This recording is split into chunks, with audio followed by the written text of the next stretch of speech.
జార్ఖండ్లో రాజకీయాలు ఒక్కసారిగా వేడెక్కాయి. హేమంత్ సోరెన్ను ఈడీ విచారించడం, అరెస్టు చేయటం అంతా ఒక్క రోజులోనే జరిగిపోయింది. దాదాపు 8 గంటల పాటు హేమంత్ సోరెన్ను విచారించిన ఈడీ అధికారులు హేమంత్ సోరెన్ను అరెస్టు చేశారు. అనంతరం ఆయన్ను రాంచీలోని ఈడీ కార్యాలయానికి తరలించారు. ఇవాళ హేమంత్ సోరెన్ను ఈడీ అధికారులు కోర్టు ముందు హాజరుపరచనున్నారు. మనీ లాండరింగ్ కేసులో విచారణ అనంతరం జార్ఖండ్ మాజీ CM, Jharkhand Mukti Morcha working president Hemant సోరెన్ను ఈడీ అధికారులు అరెస్టు చేస్తున్నట్లు ప్రకటించారు. రాత్రంతా ఆయన ఈడీ అధికారుల అదుపులోనే ఉన్నారు. ఈ మేరకు రాజ్యసభ సభ్యుడు మహువా మాజీ ధృవీకరించారు. మరోవైపు ఎన్ఫోర్స్మెంట్ డైరెక్టరేట్ అధికారుల సమన్లపై జార్ఖండ్ హైకోర్టును ఆశ్రయించారు హేమంత్ సోరెన్. ఆ రాష్ట్ర హైకోర్టులో ఆయన ఓ పిటిషన్ దాఖలు చేశారు. ఈ పిటిషన్పై ఇవాళ విచారించనుంది జార్ఖండ్ హైకోర్టు. ఉదయం 10:30 తర్వాత విచారణకు వచ్చే అవకాశం ఉంది.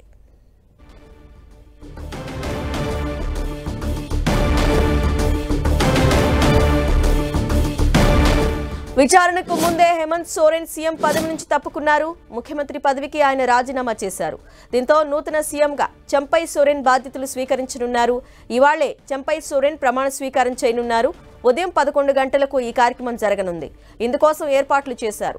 గవర్నర్ చంపై సోరెన్తో ప్రమాణ స్వీకారం చేయించనున్నారు. నిన్న సాయంత్రం చంపై సోరెన్ను తదుపరి సీఎంగా ఎన్నుకున్నట్లు జేఎంఎం పార్టీ ఎమ్మెల్యేలు ప్రకటించారు.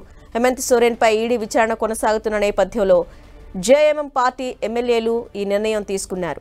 జార్ఖండ్ టైగర్గా పేరొందిన చంపై సోరెన్ జేఎం శాసనసభాపక్ష నేతగా ఎన్నుకున్నామని జేఎంఎం పార్టీ తెలిపింది. చంపై సోరెన్ జార్ఖండ్ రవాణా శాఖ మంత్రిగా బాధ్యతలు నిర్వహిస్తున్నారు. హేమంత్ సోరెన్ కుటుంబానికి బాగా సన్నిహితుడు. జార్ఖండ్ ప్రత్యేక రాష్ట్ర ఏర్పాటుకు కూడా చంపై సోరెన్ కృషి చేశారు.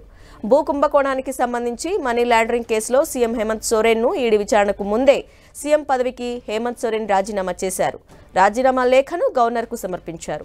నూతన సీఎంగా చంపై సోరెన్ను ఎన్నుకున్న జేఎంఎం, కాంగ్రెస్ కూటమి ఎమ్మెల్యేలు గవర్నర్ నివాసానికి వెళ్లారు. వాస్తవానికి హేమంత్ సోరెన్ సతీమణి సీఎం అవుతారన్న ప్రచారం కూడా సాగింది. అయితే అనూహ్యంగా చంపై సోరెన్ను ఎన్నుకున్నట్లు ప్రకటించారు జేఎంఎం ఎమ్మెల్యేలు.